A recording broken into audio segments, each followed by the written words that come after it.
are with the Empire Strikes Back line from Kenner. All right. So once we got to Empire Strikes Back, they really started getting into more of the vehicles, playsets. The first thing that comes to mind is the AT-AT, right? We've got the Tauntaun here. They have the Snow Speeder. They really started to get into their gear as far as thinking outside the box other than just the 3 3/4 figure. And everyone's favorite, the Cloud Car. The Cloud Car. They also introduced the diecast collection. So when we got to Empire Strikes Back, though, we've got a few of the figures here. I think maybe my favorite was the Luke in his Bespin fatigues. Because he had the standalone lightsaber. I always really liked that he had the lightsaber like on his belt, right there. Also Yoda, obviously, probably the biggest figure introduced in Empire Strikes Back. Lando. We had all the Hoth stuff. You were really able to do that Hoth scene, right? Like they had the little radar blaster gun. You could buy AT-ATs, snow speeders. Good army build for the Rebels. Yeah, the Rebels all look pretty generic, so you could really make that scene. They even had Cliff from Cheers got his own figure, the Rebel commander or whatever. So they really started to pick up steam and find their footing when they got to Empire Strikes Back. Do you have anything to add? I see you've got 2 Yodas here. Yeah, I was just looking back there. They also had blonde and brown hair for Luke Bespin. We left him in the case. The Yodas also had a orange snake, a brown snake, and then in the Darth Vader case, there were 2 sets of 3 figures, and that's where the green snake came in the Kenner bag. So there are multiple variants for Yoda, Luke. We got Lando here. This is a smile variation, or where they show his teeth. The teeth are the difference. So they had no smile and no smile is what it's known for. And we also have Han Solo and Hoth. And his legs are the variant, right, on the Han Solo. Yeah, I mean, like, if you want to get into variations, which we kind of have here at the AFA Museum at DVT, it's kind of like a paint chart at a paint store. I mean, if you line them all up, you can see the different colors of the rainbow. And that's true for Luke Bespin, Han Solo, and a lot of the other figures. Okay. So, I mean, you can really get into in-depth, and once they're all lined up, you can see all the variants. So also, as they started to progress, they realized what they had on their hands, and they started to make more. So once we got from Star Wars to Empire Strikes Back, they made a lot more figures, right? They produced a lot more of the same figure. So there's a lot more readily available for people to buy. Is that right?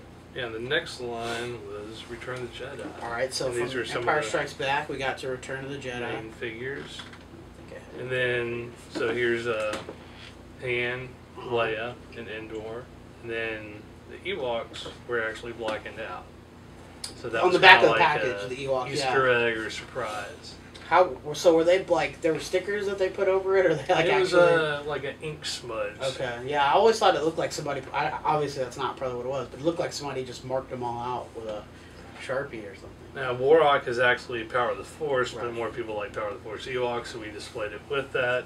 And then going on to Power of the Force, there's Luke right there. They can fit in with the Trenchcoat Gang camo. We have Han Solo Carbonite, Luke Stormtrooper, and then we have Yak Face. So once we got to Return of the Jedi, went to, that's 83. Went then to they 79 back. Okay. So there were 79 figures already. So from Return of the Jedi, it was 83. 85 is when Power of the Force is 84, released? 85. They got the date stamps. So by the time we got to Power of the Force, the movie had been out 2 years already.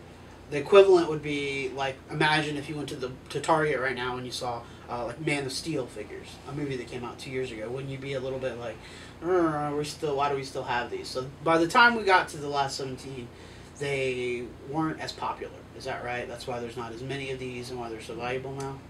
Well, I think there was still hype. I mean, these are the best sculpts in my opinion, and a lot of people think the same thing. They came out with the collector coins and everything. It's just, I mean, G.I. Joe was out, He-Man, tons of different toy lines were out. So I mean, if there's no movies or anything else out, it's kind of hard to still pull a toy line. Okay. And pull Yak Face out. So Yak Face is essentially the States. We talked about that before. Yak Face is essentially, most people consider him to be the last Star Wars figure, as far as the original line. Is that correct? Yep. And he was only released in Canada and Australia, except Europe. on the Tri-Logo. Yeah. Right? Some of those ended up because the at Tri-Logo's KB into Toy KB because they bought a whole bunch really cheap. back right? stock, yeah. Okay. Or overstock. So that's the end of the Star Wars line. After that, they Actually, no, it continued. isn't. I was going to say they continued to make figures, and what they did next was they introduced first the Ewoks show, or which one was first? Did they come out at the same time? I don't know. Both 86. So they introduced two cartoons. One is Ewoks, There's Wicked and Logorway. and one is Droids. So, We also have Size Strong okay. and Big Strong. So, this is 86, you said? So, 4 years since the last movie. This is essentially the last gasp of the line. Droids is obviously just a repainted, removable MC-3PO and lightsaber firing R2-D2, the Power of the Force. Ewoks got pretty new molds, right? Oh, yeah. Okay. And it was all the Ewoks and the, what do you call the green gremlin guys? The Shamish? The Shaman. Dulocs? The Dulocs, yeah, that's what I was thinking. So, that essentially, when these figures came out, I can remember these really being not very popular. Kids didn't really want They them. weren't popular in the 90s, 2000s, and now C-3PO R2 and the Tig Froms sometimes go for more than Yak Face now. They're very desirable. So, would it be accurate to say the very last Star Wars figure ever released was possibly the Vlix that was only released in Europe or something like that? It was, So Vlix was a prototype. Vlix was Brazil. Oh, it was Glasslight. They did, That's yeah. Glasslight, right? I mean, if you start looking at all the foreign stuff, I mean, there's stuff that even got released later than that, like in Mexico Really? and other countries. So, But he was the last original figure to be released, right? Because he was only a prototype in the United States, but somehow Glasslight got a hold of it and produced it. They sold the rights there, and they Okay. also had Ben Kenobi. Well, Ben Kenobi was never really produced, but that was supposed to be the last one. Which one? Ben Kenobi. Just the regular Ben Kenobi? Yeah, they had hyperinflation and a coup, so they got to recycle all their toys. Okay. So that's the end of the Star Wars line. That's 86, we said? So the next 88. time... 88. So the next time we hear from Star Wars is 95? Is that one? Well, I think Bendham's came out in 93. Yeah, the 94. Bendhams came out, but... And everybody he's was the like- only one that really gets into the Bendhams. Is it right that you drove around to about 100 different places Yeah, buying up all the they've got Bendhams? multi-packs. It's the first, multi-pack since the 80s. Were you the only Bendham dealer in the DFW area? Did you have your own Bendham shop? No, but I did Bendham buy session. them, and then But you did I went back to vintage. So, I never got caught up in the models. right. So after 95, they released Power of the Force 2, which is the red card of figures. With steroids. The figures were, that's one of the things. They looked like they were on steroids. I remember Luke looked like Hulk Hogan, kind of. Wait, that's a whole other show. We can do a That's segment the end on of the Bendham's and Power of the Force 2 That's the figures. end of the Kenner Star Wars line, right? Yes. Kenner is bought out by... Well, they still said Kenner on the Power of the I Force think- 2 figures. well, because Kenner was bought by Tonka? Tonka, and then Tonka was acquired by Hasbro. Mm-hmm. And in 99, which I guess is when Episode 1 came out, that's when they officially... That's the last. Was Kenner that Star Darth Wars. Maul slitting their throats, or? I think, somebody Okay. was, somebody came in. Somebody was able to put it into Star Wars. I don't know if it was Sith Darth Lord. Maul. May have just been I know, Jar Jar. the CEO of Hasbro. It may have been Jar Jar.